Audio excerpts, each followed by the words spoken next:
Sejam todos muito bem-vindos, todas muito bem-vindas também aqui a nossa live semanal no Mestre GP ao Cubo, o streaming da gestão. Lembrando que a pauta de hoje, então, é desafios da liderança em um contexto de transformação digital ágil. Né? Para falar, né, com vocês, para mediar essa primeira conversa de 4 que teremos durante o mês de maio, né? Então, a primeira conversa que a gente vai ter aqui nesse mês de maio. A Bárbara estará com a gente nas 4 lives, ela vai fazer a mediação das 4 lives, mas nessa primeira aqui, com a Bárbara, a gente vai ter a Luísa e o Will. Então, eu peço já para que os 3 se juntem aqui comigo. Já agradeço imensamente aí, Bárbara, por você ter trazido essa pauta, né, por ter trazido esse tema, que é super importante, também por mediar todas essas 4 conversas que a gente vai ter. Super obrigado, Bárbara, e, claro, Luísa e o Will por estarem aqui com a gente nesse primeiro papo. Seja o primeiro de muitos também. Vocês podem, enfim, receberão mais convites para estarem aqui com a gente em outras conversas. Obrigado, gente. Bárbara, é com você. Obrigada, Ramon. Boa noite, pessoal. Prazer estar aqui. Obrigada pelo convite. De fato, essa é a nossa primeira de 4 lives, então... Nada a me apresentar, eu sou a Bárbara Pedassi, sou líder de governança ágil na Whirlpool, hoje nos times de digital. Além disso, eu sou embaixadora dos cursos de agilidade aqui do Grupo Mestre GP, então uma honra fazer parte dessa nossa conversa. E aí, para participar dessa nossa conversa, a gente convidou 2 pessoas super especiais aí, profissionais com alta bagagem profissional para compartilhar com a gente, Luísa Lima, da Whirlpool, e o Wilson Negrini, da CPB. Então, super prazer ter vocês aqui, vou deixar um espaço para vocês se apresentarem, e começar agradecendo por todo mundo que está aqui com a gente, separou essa 1 horinha para a gente trocar. Então, participem, mandem mensagens, perguntas, que a gente só vai enriquecendo a nossa conversa. Lu, Wilson, se vocês puderem se apresentar, a gente começa, eu já faço depois a minha primeira pergunta aqui. Obrigada pelo convite, Ramon também, obrigada. Então, é uma honra estar aqui para conversar sobre um tema que eu particularmente adoro.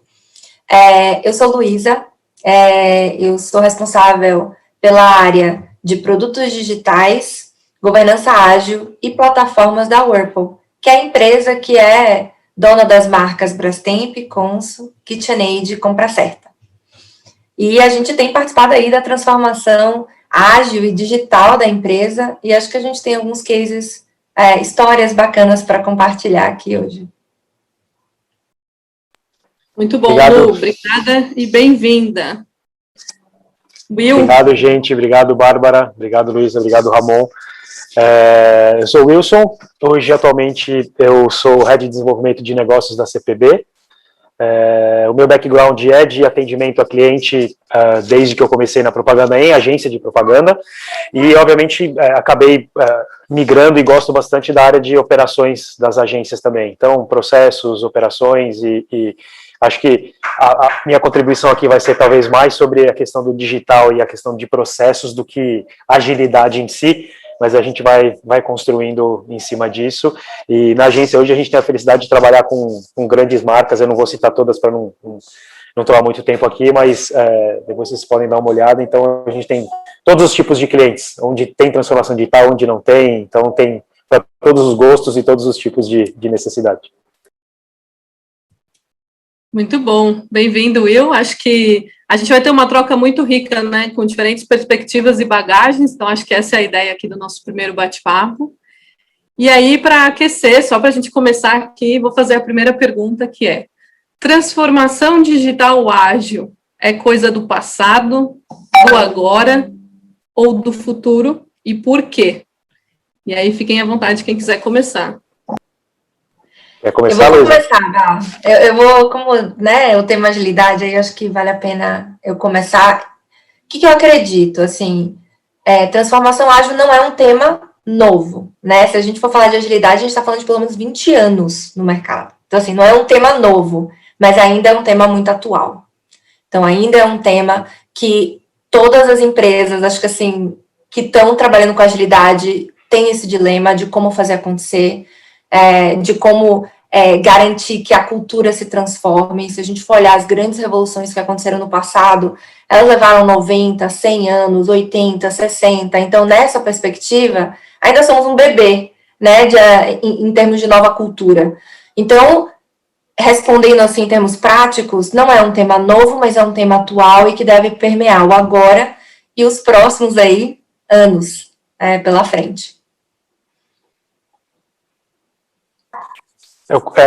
Luísa, eu concordo, obviamente concordo 100% com o que você está falando. Eu, do outro lado do balcão aqui, também trabalho em agência há uns 20 anos e a gente vem acompanhando esse processo, tanto de transformação das agências, quanto de transformação dos clientes, né? Então, eu acho que a gente vê estruturas e modelos que acabam sofrendo um pouco mais, estruturas e modelos que acabam sofrendo um pouco menos, né? Então, eu acho que é uma coisa do agora e é uma coisa, obviamente, do futuro a gente não sabe, mas para mim é mais do que não dá nem para classificar como do passado, mas a gente precisa cada vez mais seguir de acordo com do jeito que os consumidores estão se comportando, com as necessidades do mundo e quais são as realidades das coisas que estão acontecendo, como é que a gente consegue responder de maneira rápida e relevante para essas necessidades que acabam mudando bastante. Então, provavelmente a metodologia ágil vai acabar servindo para a gente adaptar para diferentes modelos que vão surgir daqui para frente com diferentes necessidades dos clientes aí. Muito bom. Engraçado, né, a gente falar de futuro com essa era VUCA, né, complexidade, vulnerabilidade, fica muito difícil. Mas, Lu, você falou uma palavra aqui que eu fiquei curiosa, né, você falou revolução, assim, você acha que essa questão de transformação tem itens importantes sobre revolução dentro das companhias? Então, esse tema de revolução é sempre uma discussão importante, sim, porque, assim, revolução significa você destruir muito do que você construiu e reinventar, né, e começar do zero. Quando você fala de evolução, você está construindo em cima de alguma coisa. Acho que é um tema polêmico e vai com certeza ter muita gente que diverge de mim nesse sentido. Acho que não tem resposta certa, mas na minha visão, a agilidade trouxe uma revolução para as companhias, no sentido de que muita coisa que a gente acreditava tem que estar sendo destruída, assim, do tipo, a gente está tendo que reaprender muita coisa, né? Os modelos de hierarquia tradicionais que foram construídos, o jeito de liderar, que muitas vezes a gente confunde com gerir, muita coisa aconteceu nesses anos que não funciona. Destruído mesmo. Então, assim, eu vejo nesse caso como uma revolução justamente por isso. Nem tudo é uma revolução. E acho que eu geralmente opto sempre pela evolução e não revolução, mas nesse caso específico, a agilidade, para mim, ela revolucionou o método de trabalho, o jeito de pensar, de agir, e deu voz a muita gente na cadeia, assim, como um todo, né? Assim, o processo antigo era muito de pessoas que pensam, pessoas que fazem, e a gente tá misturando tudo, né? Colocando times multifuncionais, então é uma revolução, na minha visão. Eu acho que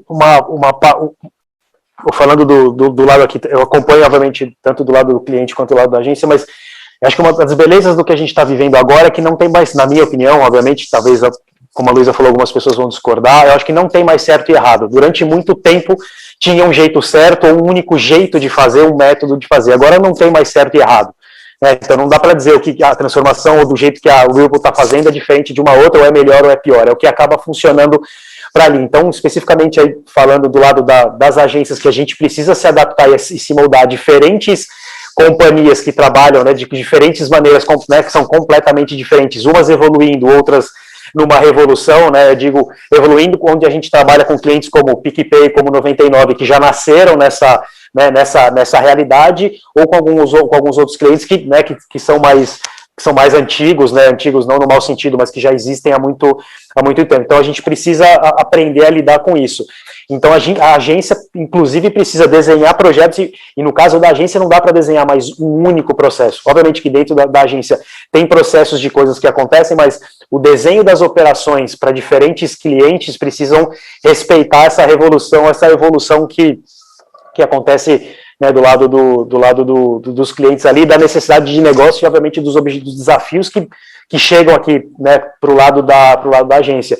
E aí, acho que queria roubar o que você falou, Luísa, que acho que é muito legal, que é a questão de mexer nas hierarquias, onde todo mundo é parte do processo de verdade, né, onde o processo de liderança ele é diferente, como as coisas vão acontecendo são diferentes. Aí eu acho que em alguns processos, em algumas agências, as coisas andam de uma maneira um pouco mais fluida e um pouco mais rápida, e às vezes alguns processos, às vezes a gente ainda acaba sofrendo um pouquinho. Então, às vezes você vê que uma parte do processo ele acaba funcionando dessa maneira, e às vezes a gente acaba se perdendo numa outra fase do processo que acaba não seguindo dessa maneira. Às vezes, e o que eu acabo vendo também é que às vezes diferentes objetivos ou diferentes problemas, pelo menos no nosso caso, pedem processos ou maneiras diferentes de tentar resolver. Então é aí que eu acho que talvez, não que a gente sofra mais ou menos, mas é aí que talvez no lado das agências tenha uma certa adequação e não tanta facilidade de estabelecer um processo único para todas as coisas, entendeu? Então, o problema do cliente A para ser resolvido da maneira B precisa, às vezes, de um processo completamente diferente do cliente C, que precisa responder um projeto D, entendeu? Mas eu achei muito interessante, isso é muito uma realidade, eu não tinha parado para analisar exatamente essa quebra dessa hierarquia, onde todo mundo é parte, de verdade, do processo de desenvolvimento de qualquer trabalho, né? Muito bom, caramba, a primeira pergunta rendeu, hein? Muito bom. Posso contribuir aqui rapidinho, antes de você passar para a sua próxima pergunta, que é muito legal mesmo o que a Luísa trouxe dessa parte da revolução, e eu, enfim, por ter mais experiência em agência também entendi super o que o Will trouxe. E aí, a minha pergunta é o seguinte: o ágil, né, já que a gente está falando da agilidade aqui nesse primeiro momento, não sei vocês, mas eu senti que, pegando um pouco dessa parte da revolução, ele foi quase que uma coisa, vou usar uma palavra aqui, não é para polemizar, não, mas ela é quase mandatória, assim, e eu acho que se você falar, eu estou na minha organização, como é que ela trabalha? Não está usando ágil ainda? Você não conhece agilidade? Mas você nunca usaram Scrum? Mas isso... Parecia que era uma coisa, estava ultrapassado, sabe? E eu concordo com ele no que ele falou, que assim, no final você tem que fazer o que funciona. Às vezes o que vai funcionar é um processo mais tradicional. Eu sou bem dessa linha também, mas parecia aquela coisa que se você não está usando o ágil, você está ultrapassado, sua agência não é legal, sua empresa não é legal, as pessoas não vão querer trabalhar lá, enfim. Eu queria só que, enfim, se isso... Vocês sentiram isso também, e o mercado amadureceu agora para entender que, de fato, nem tudo cabe o ágil, ou ainda tem essa coisa de todo mundo querer ser assim, mas, na verdade, nem sempre é o que vai funcionar. Olha, Ramon, eu acho que do lado das agências, assim, eu sinto na verdade, eu acho que, pelo menos do nosso lado, tem menos uma necessidade ou uma cobrança qual é o método que está sendo usado. No final ali, cara, aquela frase horrorosa, eu não quero saber se o pato é macho, eu quero ver o ovo, né? Então, no final das contas ali, a gente precisa entregar alguma coisa, né? Se eu fosse a agência da Luísa, ela ia, obviamente, me cobrar me passar um desafio e eu ia precisar entregar, no fundo, para ela alguma coisa. Obviamente que se o processo da agência não estivesse funcionando, estivesse incomodando e estivesse travando as entregas dela, eu acho que aí seria uma coisa um pouco mais latente nesse sentido, pelo menos é a visão que eu posso trazer das agências, do que uma cobrança específica de que, olha, estamos usando. Algumas vezes a gente aplica a metodologia quando a gente faz os workshops, onde a gente chama o cliente muitas vezes para ajudar a agência a desenvolver um projeto, alguma coisa em conjunto, a gente consegue aplicar, mas no processo do dia a dia da agência, a gente não sente tanto essa cobrança latente. Mas aí, obviamente, quando a gente tem margens cada vez menores, budgets cada vez menores, né, onde as equipes precisam entregar cada vez mais, onde quando eu comecei, as campanhas terminavam quando você entregava o material. Hoje elas começam quando você coloca alguma coisa no ar. Então a relação é completamente diferente, né? O que eu estou aprendendo com o que eu botei no ar, como é que eu vou otimizar, até operações super sofisticadas aí, né, de performance, né, de geração de lead, né, todos os modelos que a gente sabe que existem no mercado aí. Então, tem um pouco disso, é muito mais sobre o produto que precisa ser entregue ali na frente, né, e obviamente, muitas vezes os clientes não têm, às vezes, a visão do quanto pode ter bateção de cabeça, ou quanto não tem, e às vezes a gente também não vê do lado do cliente qual é a dificuldade que está acontecendo do lado ali, entendeu? Então, essa cobrança da gente escutar alguém falando, cara, pô, mas vocês estão fazendo o método ágil ou não é uma coisa tão latente assim, não, pelo menos do nosso lado. E eu acho que, assim, na minha visão, Ramon e Wilson, assim, acho que a gente, às vezes, confunde ter um time ágil com um mindset ágil, né? E aí, assim, você não precisa ter um time ágil para aplicar o mindset ágil. Eu acho que usar um framework, né, que basicamente é usar aplicação do ágil na prática, ou seja, usar um Scrum, Kanban, ou qualquer método que você queira, é uma opção. O mindset de agilidade, eu acho que não é uma opção mais, no sentido de que, assim, a gente precisa ter cultura de experimentação, a gente precisa ter ciclos cada vez mais curtos, porque o cliente não espera, a gente precisa ter conexão contínua com o consumidor, e eu acho que cada vez menos tem o processo da agência e do cliente, né? Então, assim, como é que a gente faz na Whirlpool? A gente tem um processo, é único, somos um time, né? Somos um time que cria, que colabora. Lá atrás, né, trabalho com digital há mais de 15 anos, você nem sabia quem era o desenvolvedor que fazia o seu site, você não sabia o nome da pessoa que desenvolvia a coisa que para você é o mais importante, assim, que era a experiência do cliente. Você não conhecia a pessoa de UX, de UI, você nem sabia, você mal falava com atendimento, muitas vezes, com o seu atendimento da agência. Então, assim, o que a gente faz? Quando a gente tira todo mundo dessas caixinhas, desses labels, né, de tipo, eu sou agência, eu sou desenvolvedora, e põe todo mundo num time, e a gente vai trabalhar esse processo em conjunto. E a gente não vai levar o desafio para a agência, a gente vai trazer o problema para todo mundo. E aí o próprio time vai pensar no desafio de como resolver. Então, assim, é realmente uma mexida quando você... E dá para fazer. Com a agência, com o time interno, assim, acho que a gente já testou todos os modelos na Whirlpool e a gente viu que quando o propósito está claro e o time está unido, tem clareza, as missões são dadas de forma transparente, né, funciona. Então, assim, eu acho que, assim, ter um time ágil não é uma opção, usar um framework é uma opção, mas cada vez mais a gente não tem muito espaço para um mindset que seja muito sequencial, muito longo, com pouca voz para todo mundo, porque o cliente não vai esperar. E aí a gente vai perder o timing ali de colocar as coisas no ar. Olha, genial. Aqui vocês estavam falando, eu estava anotando, aprendendo um monte com vocês. Acho que o que vocês falaram, né, do não ter padrão, de trazer o problema para todos, muito bom. Aí eu vou começar agora a dar vou emendar uma pergunta com outro contexto. Trazendo todo esse contexto de transformação digital ágil dentro das companhias, né, e o papel do líder, eu vou fazer uma pergunta minha, com uma pergunta que eu recebi aqui do Alisson, veio polemizar. Alisson, um grande parceiro nosso, participou das últimas lives também. A minha pergunta é a seguinte: quais são os elementos que vocês acreditam que a gente precisa preparar a liderança, considerando esse contexto de transformação digital ágil?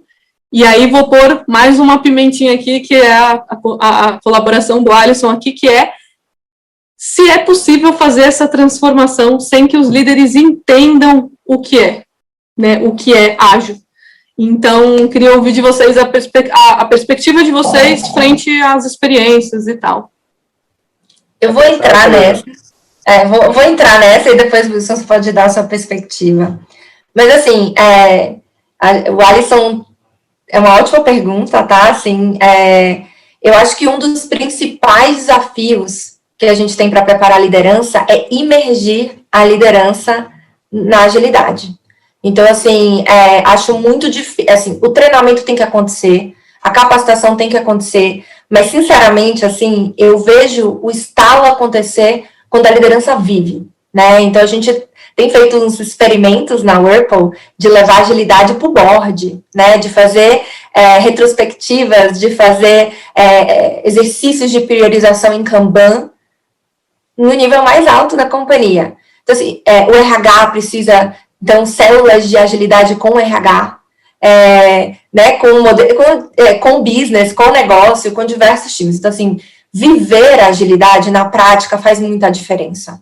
Então, assim, acho difícil a gente conseguir trazer a liderança para entender e atuar sem a vivência, né? Então, esse é, sim, um grande desafio para preparar a liderança. Mas tem outras coisas aí na discussão, né? Porque quando você fala de fazer ciclos curtos, incrementais, por exemplo, né, a gente está falando, pensa assim, um antigo gerente de projetos tinha um time de, sei lá, 5 pessoas e tinha, sei lá, 10 projetos no ano para tocar. Aí agora esse gerente ganhou 4 squads. Ele virou um PM, Product Manager, né? Gerente de produto, ganhou 4 squads. E esses squads fazem 2 deploys por semana. E aí agora essa pessoa não tem mais 10, 15 projetos para gerenciar. Ela tem 32 coisas que estão saindo todo mês. Ela tem 400 coisas no ano. Como é que você controla isso? Né? Como é que você gerencia isso? Não tem como. Então, o controle vira quase insustentável com times ágeis que estão com velocidade, Precisa preparar a liderança, sim, para a questão de comando e controle. Precisa preparar a liderança para que você não é mais dono do time. Você não é mais o dono único do conhecimento. Porque no momento que você tem um time multidisciplinar, você deixa de ser o principal expert no tema. Então, agora você vai lidar com desenvolvedores, com designers, com pessoas de analytics. Antigamente, você tinha o líder de analytics, que era o principal expert em analytics. Aí você tinha o líder. Agora você tem uma pessoa e uma liderança que é matricial, circunstancial, que emerge a partir do problema. Então, isso é outra coisa que precisa preparar. E, por último, acho que lidar com o erro, né? Porque eu acho lindo no slide, você coloca assim, fail fast, todo mundo adora, né? É lindo. Mas aí, na prática, quando você erra, o controle vem, né? Devia controlar, devia estar ali, devia ter estado mais próximo para o erro não acontecer. Errar é uma arte, e o líder precisa aprender a errar pequeno, errar barato, e como a gente aprende com o erro e não erra de novo as mesmas coisas. Então, acho que essas 3 coisas, além da questão da vivência da agilidade na prática, são coisas que eu acho que é o caminho ali para a gente preparar a liderança. Não sobrou muito para falar, depois do que a Luísa disse, obviamente, mas só para obviamente não ficar repetitivo aqui, porque acho que ela cobriu todos os temas, e o ponto que ela falou de emergir e de verdade você participar para a coisa poder funcionar, eu acho que é uma máxima que vale para tudo, é que você não consegue avaliar, se você não sabe o que você está pedindo, você não consegue avaliar o que vai acontecer ali, né? Então não adianta simplesmente a liderança cobrar esse mindset, eu ia pegar carona na outra resposta dela, que menos o processo em si, mais o mindset de agilidade, que é muito fácil você cobrar ou exigir, e você não sabe de fato como ele funciona, né? Então, para mim, essa máxima é super importante. A questão do errar barato e do errar rápido, tá, Luísa? E aí, tem um outro ponto, só para dar uma, não para polemizar, mas talvez possa polemizar um pouco, que é a questão de talvez nem tudo precise ou tenha que ser com o mindset ágil ou com a metodologia ágil, porque talvez 90% ou 80%, não sei se tem uma porcentagem, talvez pelo menos aí, obviamente, na realidade de uma agência, tem algumas coisas que precisam de um pouquinho mais de tempo de maturação, tem algumas coisas que precisam fugir um pouquinho de algum processo muito democrático em todos os sentidos, mas talvez alguns steps ali. Concordo que a grande parte, né, da colaboração faz com que o processo e o projeto seja muito mais interessante, muito mais todo mundo, de fato, responsável e accountable pelo que está acontecendo, e não 1, 2, 3, vai agora, Luísa, 1, 2, 3, vai agora, Bárbara, que agora é a tua vez, e agora eu saí, eu larguei. Então, acho que essa é a parte desse mindset que eu acho super importante, mas talvez tenha algumas coisinhas aqui na nossa arte, do que a gente faz aqui do lado, de que em alguns momentos a gente precisa de um pouquinho de falar, galera, segura um pouquinho aqui, que a gente precisa de um pouquinho mais, talvez voltar um processinho de um jeito talvez até mais arcaico para sair com algumas coisas, entendeu? Mas talvez seja muito uma realidade de uma cozinha, talvez não tão clara para todo mundo. É que o rápido, ele é relativo, né? O ciclo curto depende do que é curto. Então, quando você está falando de, por exemplo, desenvolvimento de produto físico, o ciclo curto podem ser 6 meses, em vez de 2 anos. Acho que o rápido, no sentido da urgência de gerar valor, é para a gente não ficar se comprometendo com coisas que a gente nem sabe se o cliente quer. Porque você pode fazer uma pesquisa, você pode fazer perguntas, você pode...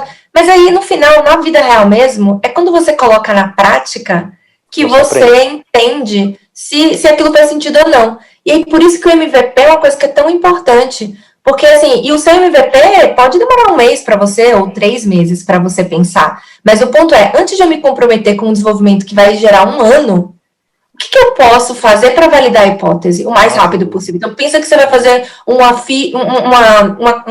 funcionalidade de, sei lá, dessas de wishlist ou gift card, né? Aí você acha que o cliente quer.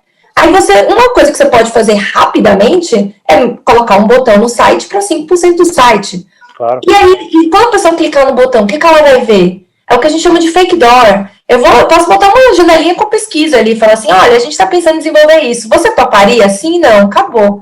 Isso simplesmente já faria com você captar a percepção se o cliente quer aquela feature, né, aquela funcionalidade, antes de você desenvolver. Então, acho que assim, o rápido é a urgência de entender se aquilo faz sentido para o cliente. Sair do nosso umbigo e tentar ali entender se vale, se não vale. Então, e esse rápido pode ser mais tempo do que 1 semana, 1 mês, 2 meses, 3 meses. Então, acho que é mais nessa linha, quando a gente fala de rápido, é a urgência da geração de valor e da captação de feedback do cliente. Não, sem dúvida, eu concordo com você, que a minha questão do prazo não era com relação se era 1 semana, 10 dias, 1 mês ou não, entendeu? Era simplesmente, talvez, um jeito diferente de fazer o processo, mas estou com você, é aquilo que eu te falei, não vou ficar repetindo que eu concordo com o que você tinha falado, senão o povo vai me xingar aqui, mas você repetiu o que a Luísa falou? Se eu puder compartilhar com os meus 5 centavos aqui, acho que tem um ponto de vista, assim, que eu enxergo contribuindo com a sua fala, Will, eu vejo que as empresas precisam significar o que é ágil dentro daquela empresa, né? E que sim, ele vai coexistir por muitos anos ainda, provavelmente, com o modelo tradicional, mas que se o mindset ele estiver intrínseco na cultura da organização, o modus operandi ele pode ser sem usar uma ferramenta, um framework, né? O que importa é aqueles elementos que a Lu falou aqui, né? Então, puxa, tem cultura incremental, tem ambiente seguro para errar, tem espaço para se falar o que precisa ser falado, né? E aí, puxando aqui a Heloísa comentou no chat, muito legal, né? Que quando a gente fala de agilidade, de squad, a gente está num mundo em conjunto e totalmente sem fronteiras. Eu acho que é um pouco do que os papéis, cargos, camadas da estrutura organizacional da companhia. E a Mariana comentou que cultura do erro é um tópico muito importante para a gente discutir, de fato é. Mas aí, falando de cultura do erro e todos esses elementos, eu vou já para a minha terceira pergunta, que é o que vocês enxergam como o principal déficit ali dos skills, dos comportamentos direcionais e práticas dos líderes nesse contexto de transformação digital ágil, assim, se fosse, puxa, o que a gente precisa desaprender nas companhias, que é algo que vocês veem como crucial ali para a gente evoluir essa transformação digital ágil. Posso falar, Luiz, ou você quer começar? Eu acho que a gente já acabou passando um pouco pela resposta dessa pergunta que você acabou fazendo agora, desde o início aqui da nossa conversa. Então, eu acho que tem, e obviamente são realidades diferentes, talvez para as empresas e para as agências, ou diferentes tipos talvez até de indústrias, né, de indústrias também acho que faz essa diferença. Então, eu acho que, como a Luísa falou, a questão do erro é muito bonito no PPT ali, na apresentação, ou numa página do slide ali de verdade, mas acho que algumas culturas e algumas indústrias lidam melhor com erro, estão mais preparadas ou menos preparadas para erro. Isso é uma realidade que a gente vive aqui da agência, até porque a gente já trabalha, e eu também já trabalhei com vários clientes, onde eu tinha clientes que muitas vezes comemoravam o erro e celebravam de verdade, falavam, cara, puta, que bom que deu errado agora e deu errado desse jeito. Né, e tem alguns outros que não toleram, falam, como assim que errou? Como assim? Quem é o culpado? Quero descobrir quem foi o cara aqui que fez o negócio errado. Então, a gente acaba vivendo um pouquinho na questão do erro desse sentido. Falando sobre a liderança, eu acho que é não enxergar a necessidade de que a gente precisa de um mindset ágil, de que o mundo mudou, de que a realidade mudou e que as coisas estão completamente diferentes, né? Tem uma frase que eu gosto também, que fala muito sobre a minha indústria, mas que ajuda a explicar, é que ninguém acorda para ver propaganda. Ninguém fala, oba, hoje é que bacana, hoje eu acordei para ver propaganda. Não, hoje a gente está aqui, que a gente entrega aqui concorre com o grupo de WhatsApp, com o meme do Bolsonaro, com o bom dia no grupo da família, né? A gente concorre com o que está acontecendo de verdade na cultura. Se a cultura está acontecendo rápido, se esses movimentos são muito rápidos e essa transformação ou revolução, o nome que a gente quiser dar, precisa estar muito rápido, quem não conseguir acompanhar isso não tem nem tempo de explicação. Você não vai conseguir ser relevante, não vai conseguir existindo se você de fato não conseguir acompanhar, porque obviamente, com certeza na vida da Luísa também essa questão da cultura e das pessoas faz muita diferença em relação a como elas interagem com o site, que tipo de produtos ela compra, o que interessa, o que não interessa, da cor, do design dos produtos, etc. E é muito uma realidade do que a gente está fazendo aqui. Né? Como que eu preciso fazer para as pessoas entenderem que o que a gente está falando aqui, né, faz parte, vai ecoar, vai ser relevante. Então, acho que, de uma maneira mais ampla, é isso que as lideranças precisam entender, que o modelo precisa ser transformado para poder entregar essas necessidades, independente do modelo A, B, C, X ou Y. Mas se a gente não entregar essa necessidade para conseguir continuar sendo relevante, porque se a gente não for ágil e não entregar, a relevância vai passar, a gente vai ser atropelado e não vai ter muito mais espaço mas num curto espaço de tempo não vai ter. Então, para mim, de uma maneira mais macro, é exatamente isso. Muito legal, Wilson. Quem trabalhou comigo já há um tempo já ouviu falar isso algumas vezes, assim. E eu vou dar um step back do tipo, qual o principal déficit nas lideranças? E o que é liderança? Né? O que é liderança pra gente? Porque, assim, liderança numa transformação ágil ainda é liderança. E aí, assim, liderança, eu sempre divido em 3 grandes steps para mim, porque liderança é sobre movimento. Assim, na minha visão, liderança não é gestão, não é gerir, né? E aí, quando você cria times que se autogerem, você tira mais ainda do gestor o componente de gerir. Você não vai gerir, seu time está se gerindo, e agora, o que eu faço? Aliás, eu já ouvi essa pergunta em mentoria. E agora, Lu, o que eu faço? Se o time está se autogerindo, qual é o meu papel?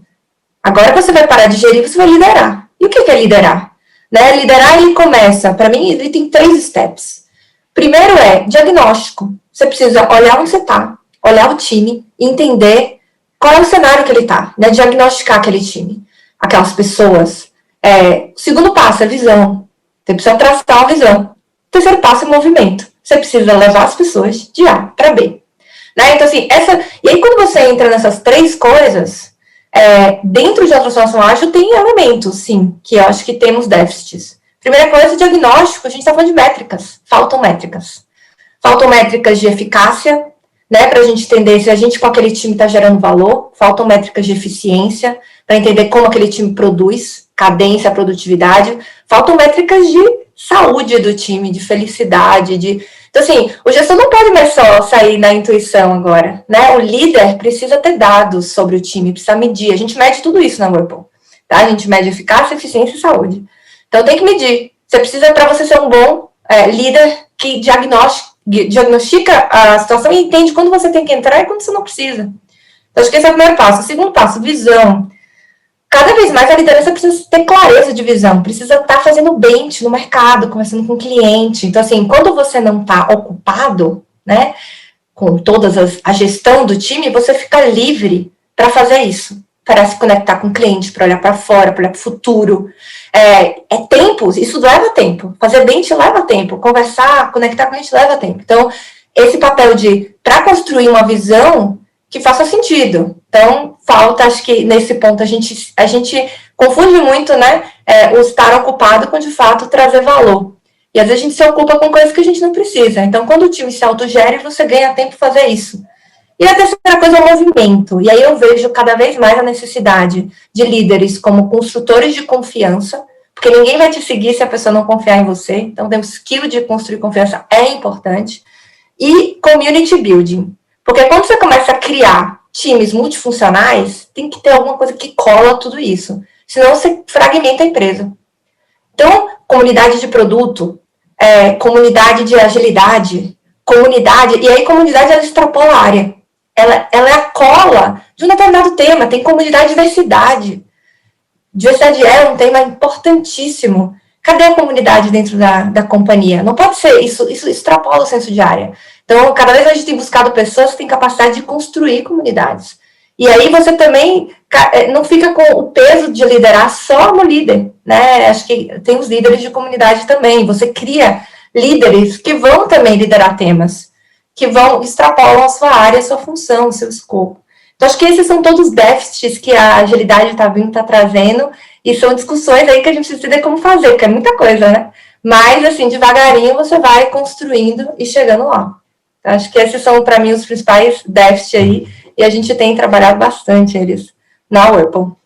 Muitas anotações, hein? E várias perguntas, mensagens bombando aqui no nosso chat. Chegou uma do Marcelo, que eu vou voltar para um tema aqui, não me matem por isso, mas acho que é um tema que muita gente comentou.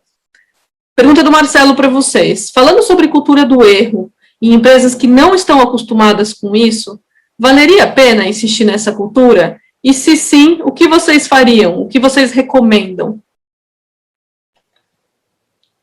Eu vou falar o que a gente fez, tá? Vou te contar, Marcelo, o que a gente fez. Eu acho que raríssimas empresas já nascem abertas para errar.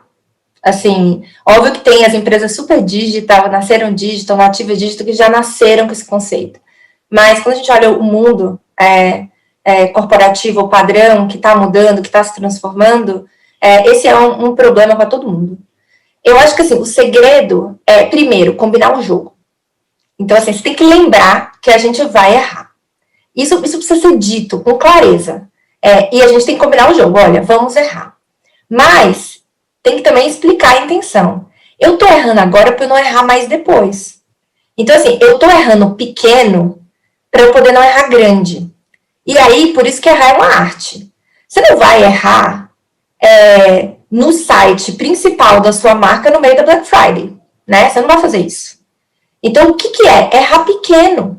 Então, assim, se você tem um projetão único, a chance de você errar feio num grande é gigante. Mas se você fatia em um deploy por semana, que a gente faz, 1 a 2 por semana, seu erro vai ser pequenininho, né? E aí, esse erro é tolerável. Então, assim, o segredo é, combinar o jogo e aprender a errar pequeno. Porque quanto mais você fatiar, mais fácil vai ser errar logo e aprender rápido. E o impacto financeiro muito pequeno. Mas, assim, mesmo na Whirlpool, que a gente tem falado bastante sobre isso, lá em cultura de erro, às vezes a gente tem que parar e discutir, conversar, putz, erramos mesmo. Mas aí você tem que relembrar o combinado. Mas lembra que a gente falou que a gente poderia errar? E agora, quanto custou esse erro? Custou tanto. Quanto a gente gera de valor com o nosso time? Tanto. Então, esse erro aqui, que representa 1% de tudo que a gente gera de valor, é aceitável? Eu sei que está doendo para essa área, mas você consegue entender o todo? Então, a gente também coloca esses pontos, né? Do tipo assim, às vezes tem erros que são um pouco maiores do que a gente gostaria, mas quando a gente olha em perspectiva com tudo que a gente está gerando de valor, e por isso que ter métricas ajuda muito, muito a fazer isso, você consegue. Então, assim, mas o segredo é saber errar e errar pequeno. E aí você vai ver que... Tem que insistir. Então tem que insistir. Tem que insistir, tem que aprender a errar e tem que combinar o jogo. Então, assim, olha, a gente vai errar, mas a gente vai errar pequeno. E aí acaba sendo aceitável.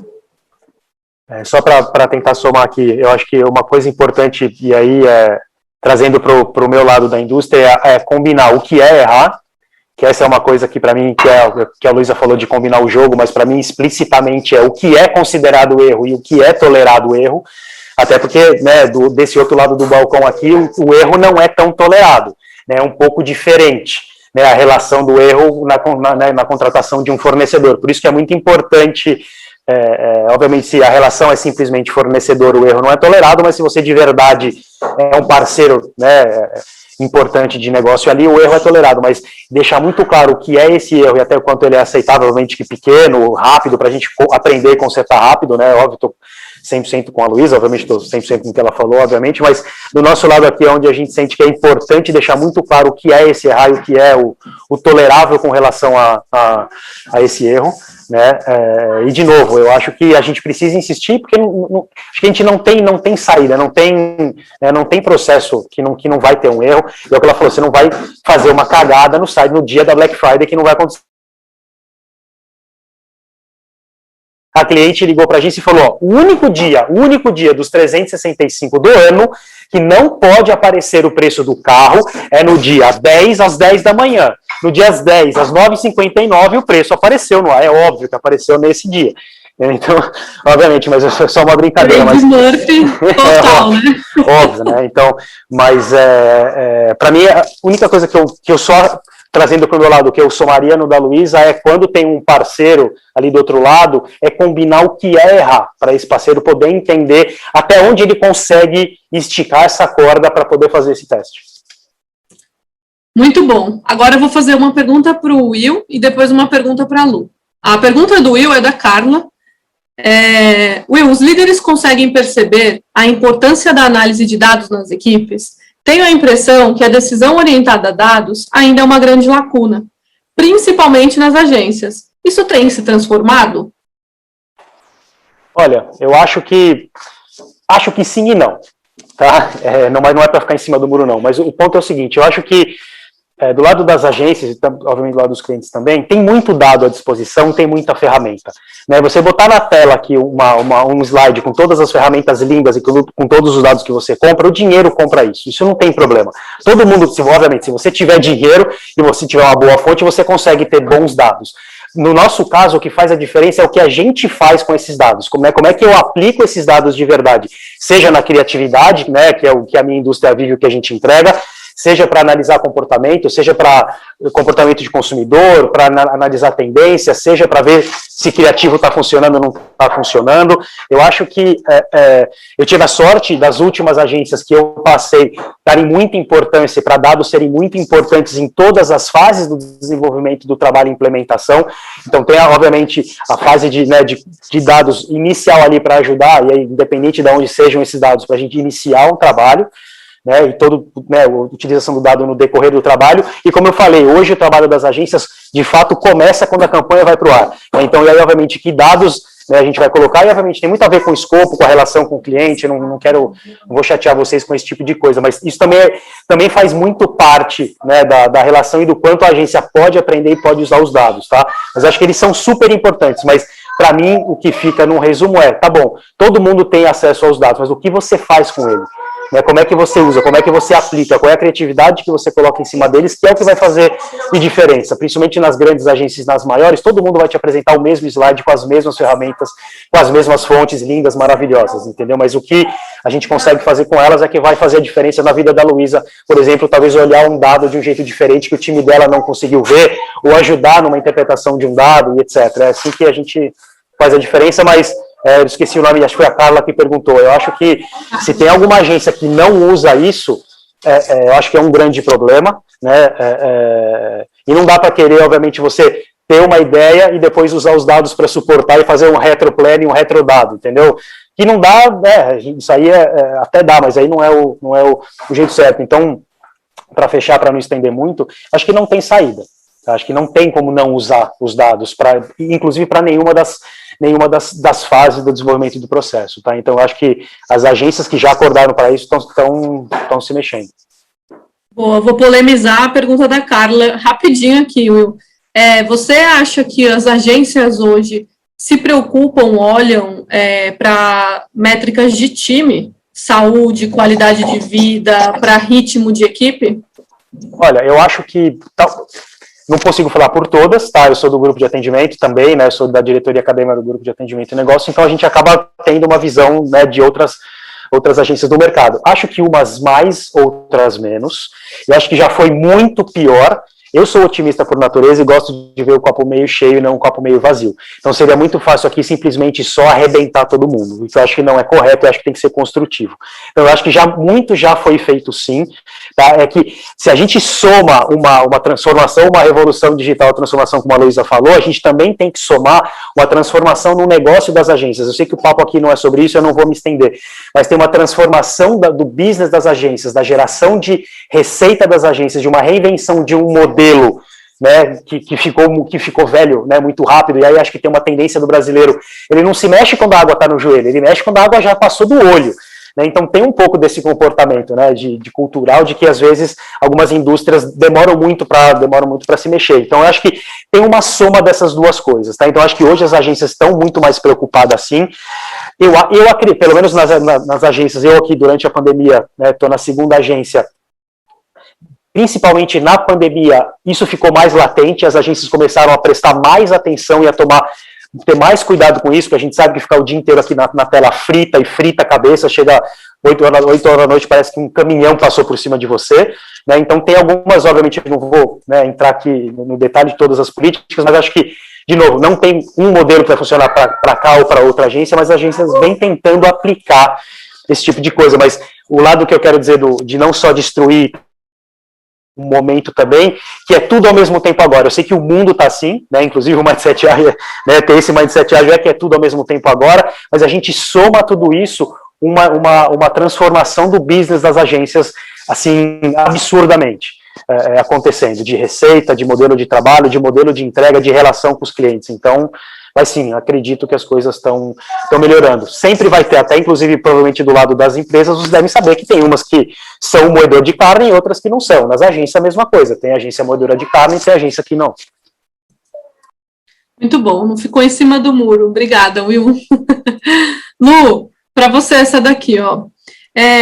Falando um pouco de futuro, o que você enxerga que são os principais desafios de uma empresa que já é ágil, que já é digital, que já tá fazendo essa transformação? O que você enxerga de principais desafios olhando para o futuro, se é que é possível, né? E se você já vê as empresas se preparando, o que você vê que as empresas estão se preparando para um futuro dessas empresas que já são digitais, ágeis, passando por esse movimento de transformação? Interessante, Bá. Assim, futuro é sempre uma coisa incerta, né? A gente fala de futuro. Mas o que eu vejo que está todo mundo chegando nesse ponto, assim, acho que a grande maioria das empresas conseguiu, não vou falar que a maioria conseguiu, mas teve um ou outro caso, ou às vezes muitos casos de sucesso em agilidade, quando a gente fala de agilidade no digital, nas áreas de TI, né? Então, assim, desenvolvimento de software, acho que, e de plataformas, então, assim, agilidade, a gente tem cases fortes no mercado, né, de agilidade nesse mundo. Só que a empresa é uma engrenagem, eu sei que está batido, mas é um ecossistema. E quando você acelera em um lugar, quando você muda o jeito de uma peça no ecossistema operar, isso causa disrupção no sistema inteiro. E aí, onde eu acho que existe, né, a disrupção, ela começa a acontecer agora, e é algo que eu acho que está todo mundo quebrando um pouco a cabeça de como fazer isso bem feito, é como você faz isso no resto da empresa. E, novamente, não significa colocar time ágil em toda a empresa, não, pelo amor de Deus, não é isso. Mas significa como é que você traz cultura de experimentação para outras áreas, como é que você dá voz à cadeia inteira, como é que você produtiza alguns temas, senão para tudo, né? Aí você vai ter um time provocando, e aí você tem todo o resto da empresa seguindo fluxos que não são fluxos que permitem você ter essa agilidade, essa capacidade de adaptação. Então, eu acho que, assim, o futuro vem com muito business agility na cabeça, assim, do tipo, que é como você extrapola as áreas por onde a agilidade começou e permeia as outras. Então, acho que esse é um ponto importante. E eu acho que o futuro vai vir com muita discussão sobre comunidade, sobre silos, sobre diversidade e inclusão, né? Que não basta só ter um time diverso se você não prepara a estrutura interna do time para receber né, para abraçar. Então, assim, eu acho que o futuro vai ser com uma série de conversas muito diferentes, que é muito louco, né?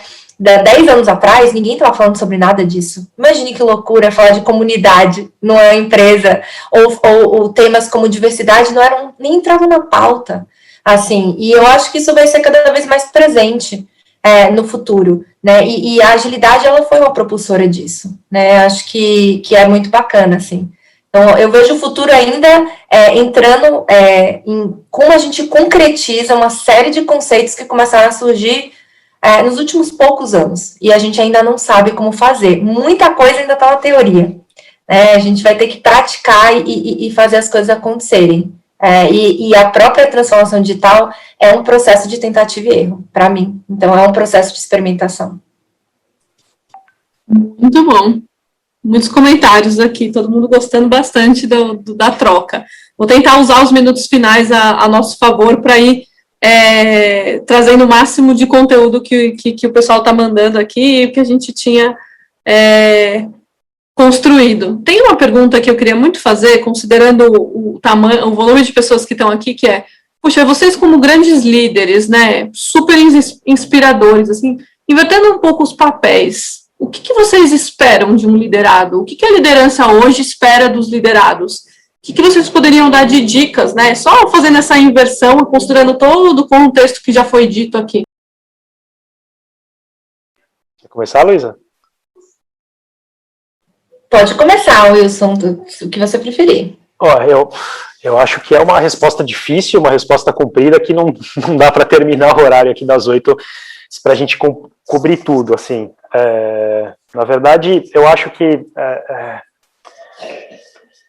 cara, eu já tinha, né, já tinha dividido essa pergunta, eu já tinha pensado nela e eu sabia que eu ia sofrer na hora de responder. Mas eu acho que não tem muito, no caso, eu acho que muitas coisas a gente consegue, e só deixar muito claro, acho que essa pergunta, ela é um pouco aberta e depende do nível, né, do nível que a gente quer trazer e qual é o nível, né, hierárquico da posição que a gente vai trazer. Mas, basicamente, eu acho que a gente precisa ter pessoas dispostas a aprender, pessoas sem preconceitos, tá, de qualquer maneira, tá, pessoas que tenham uma flexibilidade onde a gente consiga testar e consiga colocar, de fato, para funcionar modelos e processos diferentes, para a gente entender, né, essa flexibilidade é uma coisa que eu acho que é importante, que é uma flexibilidade da gente perceber logo que alguma coisa, e aí, trazendo a questão do conceito de errar rápido, que aí do meu lado aqui nas relações com os clientes, a gente precisa entender muito rápido que um modelo não está funcionando, que um jeito que está sendo implementado para trabalhar. Então, a gente precisa de pessoas que tenham essa facilidade de adaptação. Uma coisa que aí, talvez a minha idade vá falar aqui, talvez eu vá polemizar e o povo vai me xingar nos comentários aí, mas eu acho que é uma coisa que eu sinto, principalmente aí falando das gerações mais jovens, é uma ansiedade desenfreada de subir e abraçar muito mais coisas do que de verdade conseguem fazer. Tá? Então, eu acho que ambição é muito importante, acho que uma pessoa que não tem ambição, acho que também, né, é uma característica super importante, mas eu acho que tudo tem seu tempo. Então, uma coisa que a gente acaba sentindo muito, eu sei que tem muito a ver com a geração, né, obviamente, eu tenho 41 anos, então eu estou bem mais cansado do que essa molecadinha, então, mas a gente sente uma ansiedade muito grande e uma ânsia muito grande de, cara, você não completou, independente do step que seja, independente do time ou do skill que seja, você não completou e não está conseguindo entregar nem isso aqui direito e já quer o próximo step, e acaba, ou às vezes, criando um mal-estar dentro do próprio emprego, ou mudando de emprego muito rapidamente e acaba pulando sem parar, e aí fica a minha dúvida do quanto esse conhecimento está sendo sedimentado e quanto esse crescimento está sendo sustentável. Não é que nem meu pai, que é para ficar 32 anos na mesma empresa, não é isso que eu estou falando, não é o 880. Eu só acho que a galera precisa ter um pouquinho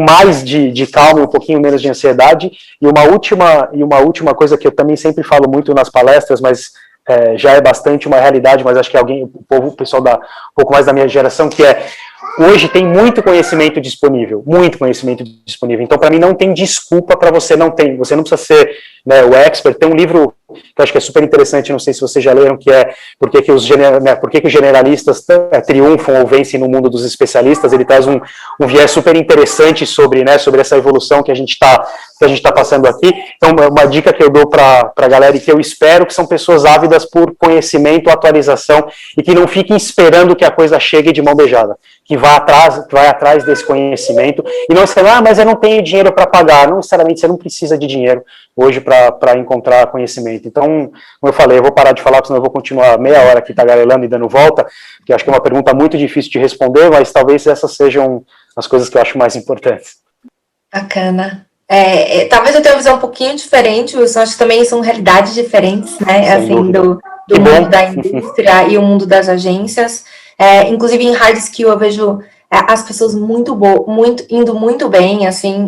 O que eu espero, assim, eu tenho 4 coisas que eu espero do time, assim, e a primeira é empatia, porque, assim, cara, é difícil para os gestores, para os líderes novos, que também estão vivendo a mesma transformação, e a gente chama isso de a liderança sanduíche, né, que fica espremida, porque a alta liderança está distante ali, e querendo que a transformação aconteça, então pressiona para baixo, e o time, ávido por entender e aprender como isso vai impactar a vida, pressiona para cima. E aí os managers, os gerentes, os PMs, os heads, né, que são a liderança média, eles ficam espremidas em pressão de cima e de baixo. Acho que a empatia é um ponto importante, está todo mundo aprendendo, e vale para o seu líder também, que ele vai errar. Eu erro um monte. Então, assim, a gente vai errar. Errar faz parte do processo. Então, a empatia acho que é um ponto importante. Resiliência vai ser difícil, vai ser desconfortável. A resiliência é importante, a gente tem que entender que, a gente fala, né, é muito legal, tem que sair da zona de conforto, mas olha só, fora da zona de conforto é desconfortável. E aí eu vejo o time falar, nossa, tô desconfortável. Que bom, né, a gente está mudando a empresa, vai ser desconfortável. Desconforto é parte do processo. Feedback, a gente precisa saber como a gente está indo também. E feedback, é óbvio que tem que ter coragem, tem que ter vulnerabilidade, parte da liderança de receber, mas feedback é muito importante. E a última coisa que eu falo é protagonismo. Às vezes a gente tem a tendência de reclamar, né, de ficar na arquibancada e reclamar, e às vezes você tem que descer ali para o jogo e ajudar a sua liderança também a resolver os problemas junto com eles. Assim, acho que não é o time só que tem que fazer, mas a liderança conta com você. E eu já vi isso acontecer várias vezes, assim, de uma pessoa ver que tem um problema, ela fala assim, Lu, vamos fazer isso? Eu falei, vamos. E a pessoa vai lá e faz, e quando você vê, caraca, tem uma coisa, assim, que foi uma frente que brotou do nada, né, assim, com o protagonismo da pessoa e o apoio da liderança também. Então, acho que, assim, empatia, resiliência, feedback e protagonismo são as 4 coisas, se eu pudesse resumir, assim, que eu peço pro time, porque o que eu vejo, a galera que tá hoje, assim, hard skill bombando, muito bem, arrasando, assim, e essas 4 coisas são coisas que, nesse novo contexto, fazem muito sentido. Muito bom, eu estou saindo daqui com 3 páginas anotadas, um livro para ler, cheia de tarefas, mas a gente está acabando e eu não queria deixar de fazer uma pergunta muito rápida, a gente vai ter que ser bem objetivo nas respostas para a gente ir concluindo, mas a Maria fez uma pergunta polêmica que a gente não queria deixar de fazer, que foi: o líder ágil, ele deve pensar mais no negócio do que nos indivíduos e interações, como preza o manifesto ágil? Então, o líder ágil pensa mais no negócio ou nos indivíduos e interações? Papo. Eu não vejo no manifesto ágil a gente falando que a gente preza mais os indivíduos e interações do que o negócio. Eu vejo muito que é um equilíbrio, né? É um processo de equilíbrio ali dentro do todo, que envolve o cliente, envolve o time, e envolve o negócio. É um ecossistema que precisa se equilibrar. Então, assim, eu acho que se tiver alguma coisa saindo das conformidades de equilíbrio, tá errado. E é por isso que a gente mede a eficácia, que é o valor para o negócio, né? E assim, e as métricas de que é se o time está indo bem, feliz, e a produtividade. Então, assim, a gente tenta equilibrar ali. Óbvio que não é fácil equilibrar. É um processo contínuo de descoberta. Mas eu não acho que tem que ser um equilíbrio. Você tem que tentar o tempo inteiro equilibrar Porque se você não equilibrar o time, você perde o time. Se você não equilibrar o negócio, você não financia o time. Então, assim, tem que é aquele eterno equilíbrio, a busca pelo eterno equilíbrio. O que não pode é só pesar para um lado. Se você pesar para um lado só, você não consegue, de fato, transformar. Então, para terminar com um pouquinho de polêmica, eu tenderia um pouquinho mais para o lado do resultado de negócio. O equilíbrio, sim, é importante, mas eu colocaria a balança um pouquinho mais pesada para o outro lado. Terminamos bem polemizados, o que é ótimo, deixa pauta aí para a gente discutir, comentar. Bom, vou terminar aqui super agradecendo o tempo de vocês, a troca, o conhecimento, a experiência, muito rica. Obrigada, Luísa, obrigada, Will, obrigada, Ramon, obrigada a todos que estiveram aqui com a gente, compartilhando, participando, chat, mensagem. E vou deixar aí esses próximos minutinhos para vocês encerrarem, se quiserem deixar um recado, o espaço é de vocês. Já deixo aqui meu muito obrigada.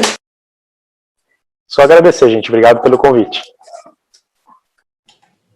Gente, obrigada pelo convite. Foi uma conversa super bacana. Acho que é sempre bom falar de temas que a gente concorda, que a gente discorda, né?